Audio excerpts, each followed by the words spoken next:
Hello दोस्तों, नमस्कार। स्वागत आप सभी का एक नए वीडियो में। इस वीडियो में हम लोग हिंदी साहित्य, इतिहास और ग्रामर के महत्वपूर्ण 100 प्रश्नों को देखेंगे जो परीक्षा उपयोगी प्रश्न है।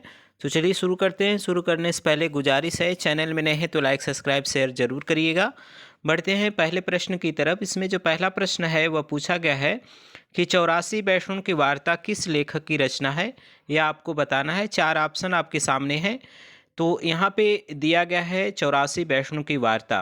तो देखिए 84 वैष्णव वार्ता के जो लेखक हैं वो गोस्वामी गोकुलनाथ हैं। तो आपका ऑप्शन नंबर जो सही होगा वो ऑप्शन नंबर डी आपका सही हो जाएगा। बात करें यहाँ पे जो रचना दिए गए हैं, जो अष्टयाम है वह नाभादास ने जो लिखा है वह अष्टयाम लिखा है, और वल्लभाचार्य जो लिखे हैं वह सुबोधनी टीका इनकी एक महत्वपूर्ण रचना है, तथा नंददास जो हैं वह उनका भंवर गीत एक महत्वपूर्ण रचना है। तो इन तथ्य को भी आप याद रखिएगा। चलिए बढ़ते हैं दूसरे प्रश्न की तरफ। रानी केतकी कहानी के रचनाकार कौन थे, ये आपको बताना है। रानी केतकी की कहानी के रचनाकार जो कौन है ये आपको बताना है। 4 ऑप्शन आपको दिए गए हैं। तो रानी केतकी कहानी के जो लेखक हैं वह मुंशी ईसा अल्लाह खां हैं। मुंशी ईसा अल्लाह खां। तो ऑप्शन नंबर आपका जो सी दिख रहा है वह सही हो जाएगा। यहाँ पे जो लल्लू लाल हैं उनकी रचना है प्रेम सागर, सदा सुखलाल की सुख सागर है, तथा नासिकेतोपाख्यान सदल मिश्र की रचना है। तो इसे भी आप ध्यान रखिएगा। अगला प्रश्न है, इनमें से सदल मिश्र की रचना कौन सी है। तो अभी बात किया गया है सदल मिश्र की जो रचना है वह कौन सा है। सदल मिश्र की यहाँ पे जो रचना है वह नासिकेतोपाख्यान। तो आपका यहाँ पे सही उत्तर हो जाएगा ऑप्शन नंबर डी। चलिए देखते हैं महत्वपूर्ण प्रश्नों की को। अगला प्रश्न है, सराहपा का संबंध निम्न में से किससे है, यह आपको बताना है। तो सराहपा का जो संबंध है वह हिंदी साहित्य में किससे है, यह सिद्ध साहित्य से है। आदिकाल में जो सिद्ध साहित्य है उससे संबंध है सराहपा का, और सराहपा को हिंदी का प्रथम सिद्ध कवि माना गया है और प्रथम कवि भी माना गया है। तो इसे आप ध्यान रखिएगा। और सिद्ध साहित्य का संबंध यह पूछा जाता है तो बौद्ध धर्म से सिद्ध साहित्य का संबंध है, इसे भी आपको ध्यान रखना है। चलिए आगे देखते हैं। अगला प्रश्न है, सत्यार्थ प्रकाश के लेखक कौन है, यह आपको बताना है। सत्यार्थ प्रकाश के जो लेखक है वह आर्य समाज का यह प्रमुख ग्रंथ माना गया है, और इसके लेखक है स्वामी दयानंद सरस्वती।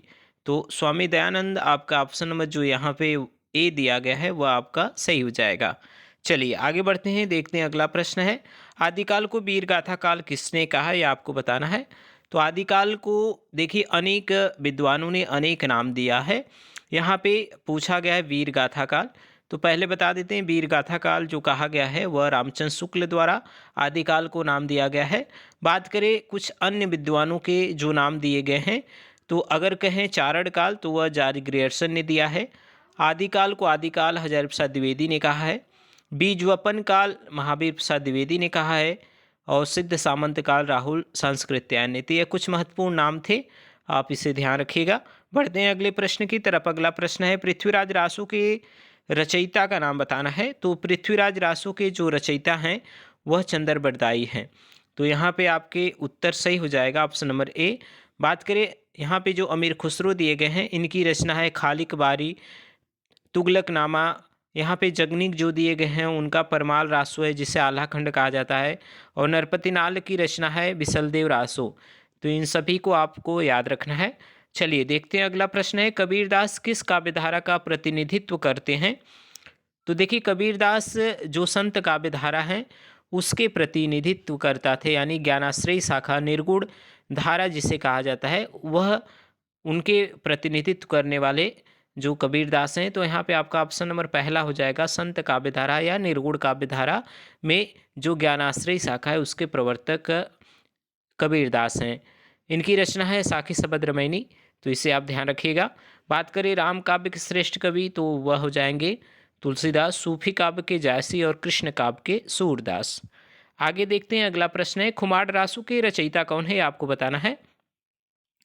तो खुमार रासो के जो रचयिता हैं वह है दलपति विजय। यहाँ पर आपका ऑप्शन नंबर ए है जो वह सही हो जाएगा। देखिए जगनीक की रचना एक है परमाल रासो, चंद्रबरदाई की पृथ्वीराज रासो है, विद्यापति श्रृंगारिक कवि माने गए हैं। और हिंदी साहित्य में सबसे पहले कह सकते हैं कृष्ण भक्ति शाखा के जो प्रतिनिधित्व करने वाले, कृष्ण भक्ति के प्रतिनिधित्व इनकी रचनाओं में मिलता है। इनका कीर्ति पताका कीर्तिलता यह है और विद्यापति की पदावली है जो मैथिली भाषा में है, जिसके कारण इन्हें मैथिल कोकिल भी कहा जाता है। अभिनय जयदेव, यह बहुत नाम इनको मिला गया है, तो इससे ध्यान रखिएगा। चलिए बढ़ते हैं, अगला प्रश्न जो दिया गया है वह है इनमें से कौन से कवि संत कवि नहीं है, ये आपको बताना है। यहाँ पे आपके ऑप्शन दिए गए हैं, इनमें से कौन सा कवि संत कवि नहीं है। तो देखिए कबीरदास, रैदास, गुरु नानक तो संत कवि हैं, लेकिन तुलसीदास यहाँ पे ऑप्शन नंबर जो डी है वह यहाँ पे सही होगा। और तुलसीदास भक्तिकाल के सगुण काव्यधारा में राम भक्ति शाखा के प्रमुख कवि हैं। और कबीर, रैदास, गुरु नानक यह सभी जो आते हैं वह संत काव्यधारा के अंतर्गत आते हैं। तो इससे आप ध्यान रखिएगा। ऑप्शन नंबर आपका यहाँ पे जो सही होगा ऑप्शन नंबर डी सही हो जाएगा। चलिए देखते हैं अगला प्रश्न जो दिया गया है। यहाँ पे दिया गया कि इनमें से सूफी काव्यधारा का कवि कौन सा नहीं है। यह पूछा गया कि कौन सा कवि सूफी काव्यधारा के कवि नहीं है। तो देखिए नाभादास सूफी काव्यधारा के कवि नहीं है, तो ऑप्शन सी आपका सही हो जाएगा। नाभादास जो हैं वह भक्तिकाल के कवि हैं और नाभादास की जो प्रमुख रचनाएं हैं वह भक्तमाल है, अष्टयाम है। यहाँ पे जो मुल्ला दाऊद दिए गए हैं उनकी रचना है उनकी रचना जो है वह चंदायन है, कुतुबन की मृगावती है, तो इसे ध्यान रखिएगा। जायसी की पद्मावत है, तो इसे भी आपको याद रखना है। निर्गुण काव्यधारा की प्रवृत्ति है, यहाँ पे ऑप्शन दिए गए हैं 4, उसे आप देखिए। इसमें सही उत्तर क्या होगा, तो निर्गुण काव्यधारा या ज्ञानाश्रय शाखा की काव्यधारा के जो प्रमुख प्रवृत्ति है वह है बाह्य आडंबर एवं रूढ़ियों का विरोध। तो आपका ऑप्शन नंबर जो सी है वह सही हो जाएगा। ठीक है, चलिए आगे देखते हैं। अगला प्रश्न है पद्मावत के रचयिता कौन है, आपको बताना है। तो पद्मावत के जो रचयिता हैं वह है मलिक मोहम्मद जायसी। अखरावट, आखिरी कलाम, चित्ररेखा यह इनकी प्रमुख रचनाएं हैं। मधुमालती जो दिया गया है वह मंचन की रचना है, यानी मंचन की रचना मधुमालती है। तो पद्मावत की रचयिता कौन है, तो यहाँ पे आपका उत्तर से हो जाएगा ऑप्शन नंबर बी। चलिए आगे देखते हैं पद्मावत किस भाषा में लिखा गया है। तो पद्मावत जो लिखा गया है वह आपको बताना है। तो देखिए प्रसिद्ध काव्य जो पद्मावत है वह मलिक मोहम्मद जायसी की रचना है और ये अवधी भाषा में लिखा गया है। तो आपका ऑप्शन नंबर यहाँ पे जो ए है वह क्या होगा, सही हो जाएगा। चलिए अगला प्रश्न देखते हैं। अष्टयाम के रचयिता कौन है, तो देखिए अभी इस पर चर्चा हुआ था। अष्टयाम के रचयिता है नाभादास। ऑप्शन नंबर सी आपका सही होगा। अन्य जो दिए गए हैं गोकुलनाथ जैसे हैं, गोकुलनाथ की जो है वह रचना है 84 वैष्णव की वार्ता, 252 वैष्णव की वार्ता। ठीक है, यहाँ पे आपको याद रखना है सूरदास का सूर सागर है और वल्लभाचार्य का चर्चा किया गया था, सुबोधनी टीका इनका महत्वपूर्ण रचना है। चलिए अगला प्रश्न वही है 252 वैष्णव की वार्ता के लेखक कौन है। तो 252 वैष्णव की वार्ता के जो लेखक हैं वह गोकुलनाथ हैं। ऑप्शन नंबर डी आपका यहाँ पे सही हो जाएगा। चलिए बात करेंगे अगले प्रश्न का। अगला जो प्रश्न है नंददास किस काव्यधारा से संबंधित है, यह आपको बताना है। तो देखिए नंददास कृष्ण काव्यधारा से संबंधित है और यह अष्टछाप के कवि हैं, इसे भी आपको याद रखना है। यहाँ पे केवल कृष्ण काव्यधारा दिया है, अगर अष्टछाप दिया होता है तो भी वह सही हो जाता। नंददास की रचनाओं के बारे में बात करें तो अनिकार्थ मंजरी, सुदामा चरित, विरह मंजरी, रस मंजरी यह इनके प्रमुख रचना है। ठीक है, रास पंचाध्यायी यह सब इनकी प्रमुख रचना है, तो इसे याद रखिएगा। ऑप्शन सी यहाँ पर आपका सही हो जाएगा।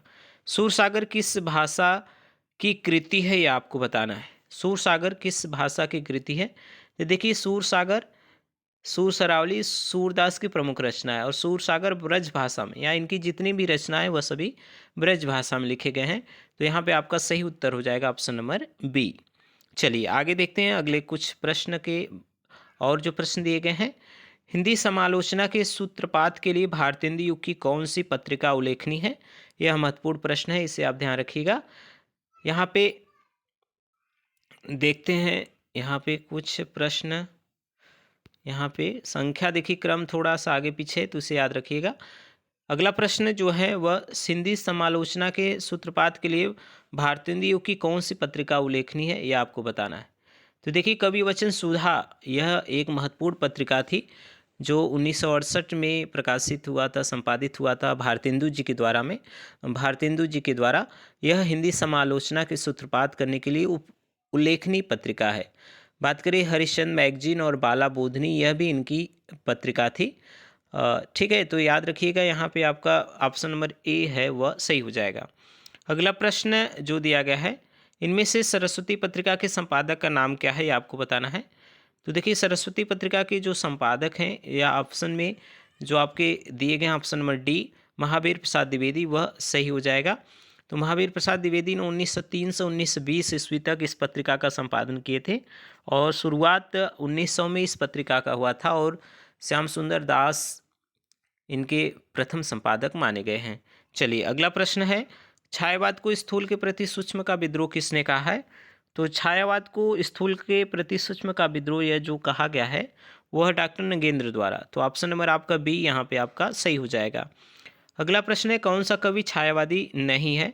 तो छायावाद में 4 प्रमुख नाम आते हैं। जो कवि इसमें नहीं आते हैं वह हैं यहाँ पे जायसी, यह सूफी काव्यधारा के अंतर्गत आते हैं। ठीक है, लेकिन निराला प्रसाद पंत और महादेव वर्मा वह छायावाद की प्रमुख कवि हैं। तो इसे ध्यान रखिएगा, यहाँ पे आपका ऑप्शन नंबर जो डी है वह सही हो जाएगा।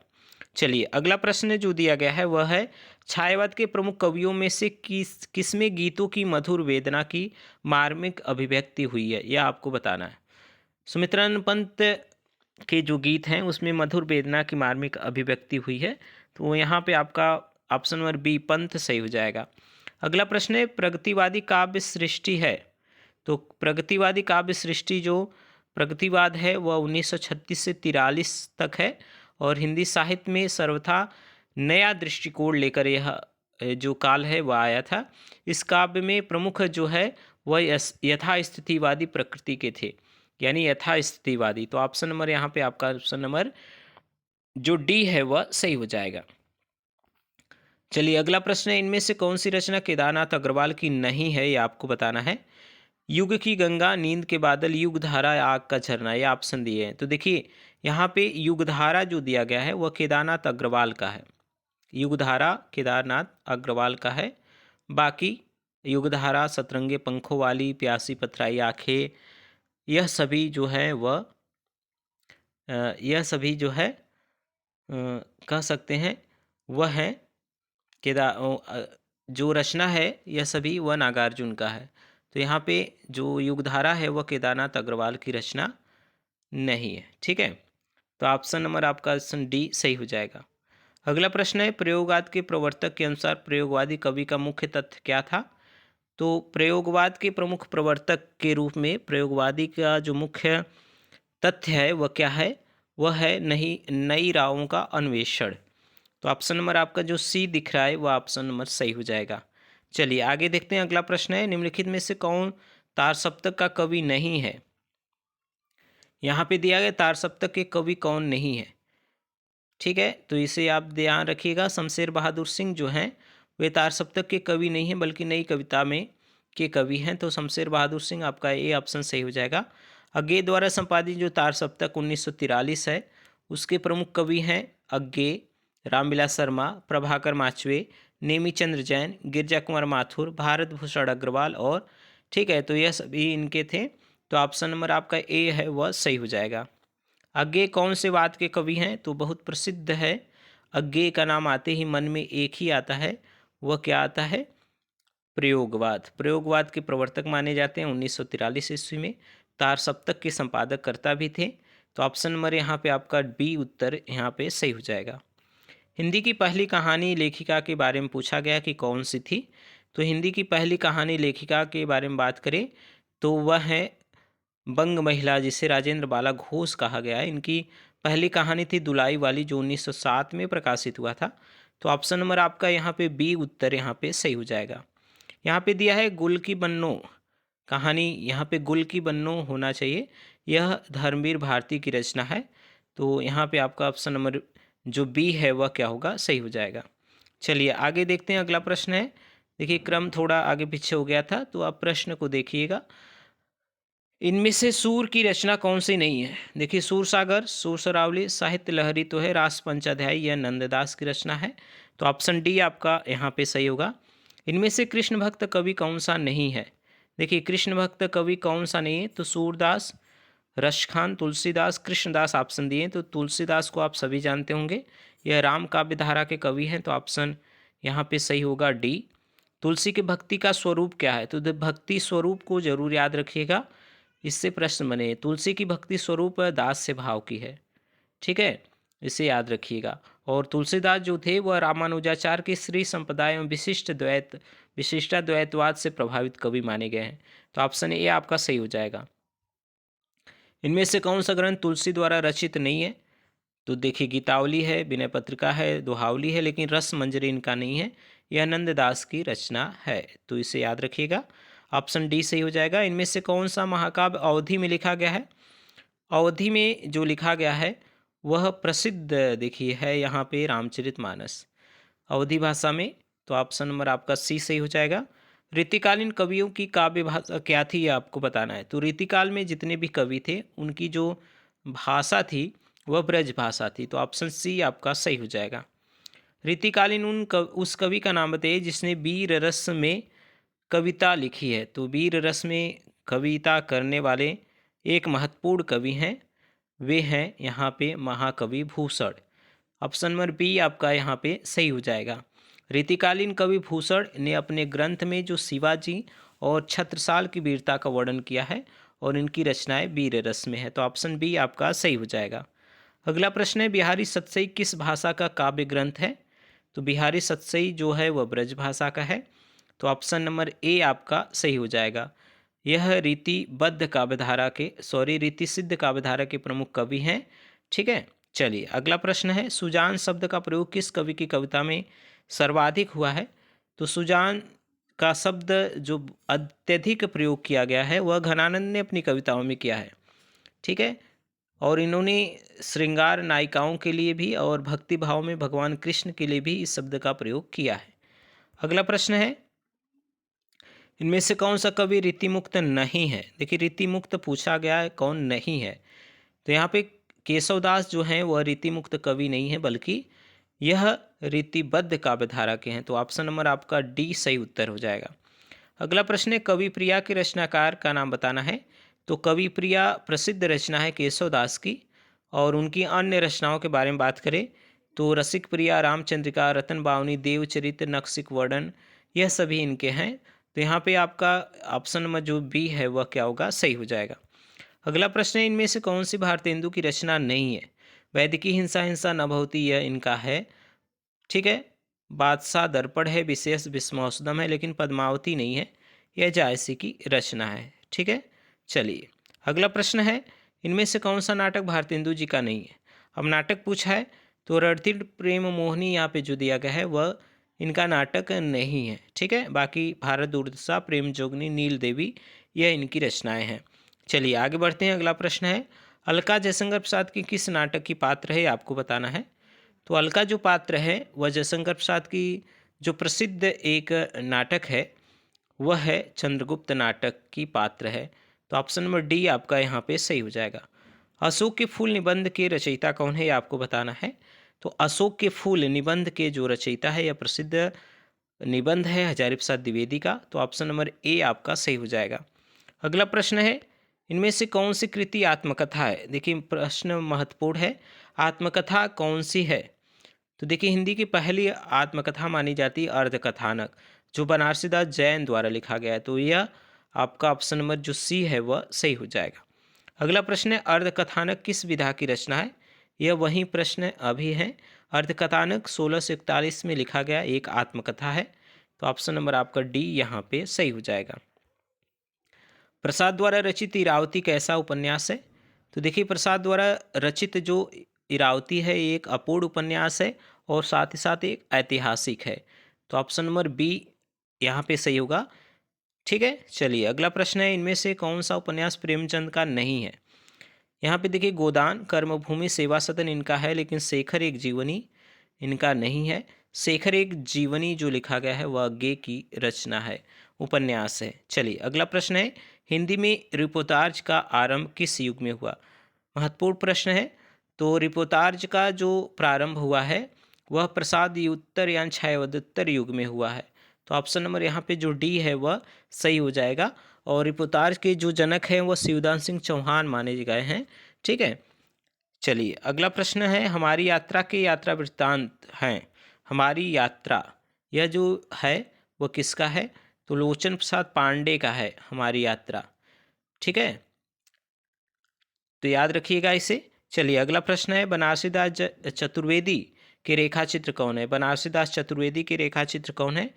तो इनका देखिए रेखा चित्र और सेतु बंद दोनों है। तो ए और बी दोनों सही हो जाएगा। ऑप्शन नंबर यहाँ पे जो सही होगा ऑप्शन नंबर सी सही हो जाएगा।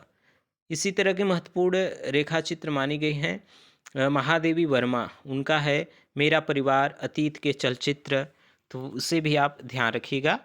यहाँ पे अगला प्रश्न है, अमिट रेखाएं के संस्मरण रेखा चित्र हैं। अमिट रेखाएं जो है वह सत्यवती मलिक का है। तो ऑप्शन नंबर बी यहाँ पे सही हो जाएगा। ठीक है, चलिए अगला प्रश्न है, गणेश शंकर विद्यार्थी की रचना है। तो गणेश शंकर विद्यार्थी की जो रचना है वह कौन सा है? कर्मवीर गांधी। तो याद रखिएगा ऑप्शन सी यहाँ पे सही हो जाएगा, कर्मवीर गांधी। ऑप्शन नंबर सी आपका सही उत्तर होगा। इनमें से जगन्नाथ दास रत्नाकर की कृति को बताना है कौन सा है? तो जगन्नाथ दास रत्नाकर की जो रचना है वह उद्धव शतक है। उद्धव शतक ऑप्शन नंबर ए सही हो जाएगा। इनकी अन्य रचना के बारे में बात करें तो गंगा अवतरण है, हिंडोला है, विराष्टक है, यह प्रमुख रचना है रत्नाकर जी का। तो इससे ध्यान रखिएगा ऑप्शन नंबर ए आपका सही हो जाएगा। निहार किसकी रचना है यह बताना है। तो निहार महत्वपूर्ण रचना है महादेवी वर्मा की। यह छायावत की कवित्री है। इनकी अन्य रचनाएं हैं यामा, रश्मि, नीरजा, दीपशिखा। ठीक है, तो याद रखिएगा यहाँ पे ऑप्शन नंबर आपका जो सही होगा ऑप्शन नंबर ए सही हो जाएगा। चलिए देखते हैं अगले प्रश्न को। अगला जो प्रश्न है वह जो दिया गया है कि यहाँ पे देखिएगा थोड़ा क्रम आगे पीछे, तो क्रम सही कर लेते हैं। शिवराज भूषण की रचयिता कौन है ये आपको बताना है। तो शिवराज भूषण के रचयिता कौन है? तो शिवराज भूषण प्रसिद्ध रचना है महाकवि भूषण की। इनकी अन्य रचनाएं हैं शिवा बावनी, छत्रसाल दशक, भूषण हजारा। तो यहाँ पे आपका सही उत्तर ऑप्शन डी होगा। बात करें बिहारी की तो एकमात्र रचना है बिहारी सतसई, इस्कलता घनानंद की है और राम रसायन पद्माकर की है। तो इसे याद रखिएगा। अगला जो प्रश्न है इनमें से दिया गया है कि इनमें से सूरदास की कृति कौन सी है। तो सूरदास की प्रसिद्ध कृति है साहित्य लहरी। ऑप्शन बी आपका सही होगा। अगला प्रश्न जो दिया गया इनमें से कौन सी रचना तुलसीदास की नहीं है। तो देखिए साकेत यहाँ पे जो दिया गया है वह साकेत मैथिली शरण गुप्त की रचना है। बाकी जो दिए गए हैं यह सभी तुलसीदास की रचना है। अगला प्रश्न है, इनमें से कौन सा जोड़ा सही है आपको बताना है। तो देखिए कौन सा जोड़ा सही है यह आपको बताना है। तो महादेव वर्मा का निहार यह सही है। तो ऑप्शन नंबर ए आपका सही हो जाएगा। ठीक है, चलिए अगला प्रश्न है, इनमें से कौन सा जोड़ा सही है यह भी बताना है। तो प्रिय प्रवास हरिऔध जी का है, तो यही ऑप्शन सही हो जाएगा। आशु प्रेमचंद का है, सांदगीत निराला जी महादेव वर्मा का है, साकेत जो है वो मैथिली शरण गुप्त का है। ठीक है, अगला प्रश्न है महाकवि भूषण की रचना है। तो छत्रसाल दशक यहाँ पे जो दिया गया है ऑप्शन नंबर डी, यह जो दिया गया है वह महाकवि भूषण की रचना है। रेणुका, चिदम्बरा तथा दीपशिखा के रचनाकार अलग हैं। तो रेणुका के हैं दिनकर जी, चिदम्बरा के हैं पंत जी, महादेव वर्मा के हैं जो दीपशिखा। ठीक है, चलिए अगला प्रश्न है, भरत मुनि ने रससूत्र का विवेचन अपने किस नाट्य ग्रंथ में मतलब किस ग्रंथ में किया है। तो प्रसिद्ध जो ग्रंथ है नाट्यशास्त्र उसमें किया है। तो ऑप्शन नंबर बी सही हो जाएगा। अगला प्रश्न है, अनुभाव के कितने भेद होते हैं यह प्रश्न पूछा गया है। तो अनुभाव के जो भेद होते हैं वह आपको बताना है। तो यहाँ पे 4 अनुभाव होते हैं। तो ऑप्शन नंबर सी आपका सही हो जाएगा। वीरों का हो कैसा बसंत में किस रस की सृष्टि हुई है। तो वीरों का हो कैसा बसंत, इसमें वीर रस है। तो ऑप्शन नंबर ए आपका सही हो जाएगा। अगला यहाँ पे पंक्ति दी गई है। यहाँ पे पूछा गया कि दुख ही जीवन की कथा रही, क्या कहूँ जो आज नहीं कही। यह पंक्ति है निराला जी की। तो यह पूछा गया है कि इसमें कौन सा रस है। तो पढ़ने से ही पता रहा है कि यहाँ पे जो रस है वह करुण रस का है। तो ऑप्शन नंबर ए सही हो जाएगा। आगे भी कुछ, अगला जो प्रश्न है, मेरे तो गिरधर गोपाल दूसरो न कोई, जाके सिरमौर मुकुट मेरो पति सोई। उपयुक्त पंक्ति में कौन सा रस है ये आपको बताना है। तो मेरे तो गिरधर गोपाल दूसरो न कोई, इसमें जो है वह भक्ति रस है। तो ऑप्शन नंबर यहाँ पे भक्ति रस में जो आ जाता है वह शांत रस। तो ऑप्शन नंबर यहाँ पे सही कौन सा होगा, श्रृंगार रस है, श्रृंगार रस, ध्यान रखिएगा। मेरे तो गिरधर गोपाल दूसरों न कोई, यह श्रृंगार रस की रचना है। तो ऑप्शन ए सही हो जाएगा। मेरी भवबाधा हरो राधा नागरी सोई, जातन की झाई परे श्याम हरित दूती हुई। इसमें जो रस पूछा गया है, इसमें जो रस है वह हो जाएगा यहाँ पे भक्ति रस। तो ऑप्शन नंबर ए यहाँ पे सही हो जाएगा। चलिए अगला प्रश्न जो दिया गया है, यहाँ पे जो क्रम है वह सही कर लेते हैं। 68 के बाद 69 आएगा, तो थोड़ा सा आगे पीछे है। निम्न में कौन सा मात्रिक छंद है यह बताना है। तो देखिए दोहा है, रोला है, चौपाई है, यह सभी मात्रिक छंद हैं। अगला प्रश्न है, छंद शास्त्र के प्रणेता आचार्य माने गए हैं। महत्वपूर्ण प्रश्न है, छंद शास्त्र के जो प्रणेता आचार्य माने गए हैं वह कौन माने गए हैं, आचार्य पिंगल। तो ऑप्शन बी सही होगा। मंगल भवन अमंगलहारी, द्रभु सुदशरथ अजिर बिहारी, यहाँ पे दिया गया है इसमें कौन सा छंद का प्रयोग किया गया है। तो इसमें जो छंद है वह चौपाई छंद है। तो ऑप्शन नंबर यहाँ पे बी सही हो जाएगा, यह तुलसीदास की पंक्ति है। अगला प्रश्न है, निज भाषा उन्नति है सब उन्नति को मूल, बिन निज भाषा ज्ञान की मिटत न हिल की सूल। यह पंक्ति में कौन सा छंद है यह आपको बताना है। तो इसमें जो छंद दिया गया है वह रोला है। तो ऑप्शन नंबर बी सही हो जाएगा। अगला प्रश्न है, सूर सूर तुलसी शशि उडगन केशवदास, और कवि खदोत सम जेहतः कर प्रकाश। इस पंक्ति में पूछा गया है कि कौन सा अलंकार है। तो यहाँ पे देखिए सूर सूर का दो अर्थ है, इस कारण से यहाँ पे हो जाएगा एक तो यमक अलंकार, ठीक है। तो ऑप्शन नंबर बी सही हो जाएगा यहाँ पे, ठीक है। चलिए अगला प्रश्न हो जाएगा, नील परिधान बीच सुकुमार, खुल रहा मृदुल अधकुला अंग, खिला हो जो बिजली का फूल, मेघ वन बीच गुलाबी रंग। यह पूछा गया इसमें कौन सा अलंकार है, ठीक है। तो यहाँ पे जो अलंकार है वह हो जाएगा उत्प्रेक्षा अलंकार। ऑप्शन नंबर जो ए है वह सही हो जाएगा। चलिए अगला प्रश्न है, चरण कमल बंदो हरिराई में कौन सा अलंकार है यह आपको बताना है। तो चरण कमल बंदो हरिराई, इसमें जो अलंकार है वह बताना है। तो यहाँ पे रूपक अलंकार होगा। तो ऑप्शन नंबर बी सही हो जाएगा। अगला प्रश्न है, बिहार की राजधानी पटना किस बिहारी बोली के क्षेत्र में आती है। तो देखिए बिहार की जो पटना में बोला जाता है वह मगही। ऑप्शन नंबर सी आपका सही हो जाएगा। अगला प्रश्न है, खड़ी बोली की पहली रचना है। तो खड़ी बोली की पहली रचना है लल्लूलाल कृत प्रेम सागर। तो ऑप्शन नंबर यहाँ पे ए सही हो जाएगा। चलिए अगला प्रश्न है, निम्नलिखित पश्चिमी हिंदी के अंतर्गत कौन सी बोली नहीं आती है। तो पश्चिमी हिंदी के अंतर्गत जो बोली नहीं आती है, ठीक है, छत्तीसगढ़ी, अवधी, बघेली या पूर्वी के अंतर्गत आती हैं। यहाँ पे जो दिया गया है ब्रज, ब्रज जो दिया गया है यह ब्रज, ध्यान से सुन लीजिए, बुंदेली, ब्रज, खड़ी बोली, बांगुरी, कनौजी, यह पश्चिमी में आते हैं। छत्तीसगढ़ी, अवधी, बघेली पूर्वी में। तो यहाँ छत्तीसगढ़ी जो दिया गया है वह पूर्वी में है। तो ऑप्शन ए आपका सही हो जाएगा। चलिए अगला प्रश्न है, अगला जो प्रश्न दिया गया है वह क्या है, पश्चिमी हिंदी की कितनी बोलियाँ हैं। तो पश्चिमी हिंदी की जो बोलियाँ हैं वह 5 हैं, ठीक है। तो ऑप्शन नंबर यहाँ पे बी सही हो जाएगा। अगला प्रश्न है, बनाफरी किसकी उपबोली है। याद रखिएगा बनाफरी बघेली बोली की उपबोली है, बघेली की। तो ऑप्शन नंबर सी उत्तर यहाँ सही हो जाएगा। सिंधी भाषा का संबंध किससे है। तो सिंधी का जो संबंध है वह ब्राचड़ से। तो ऑप्शन नंबर यहाँ पे बी सही हो जाएगा।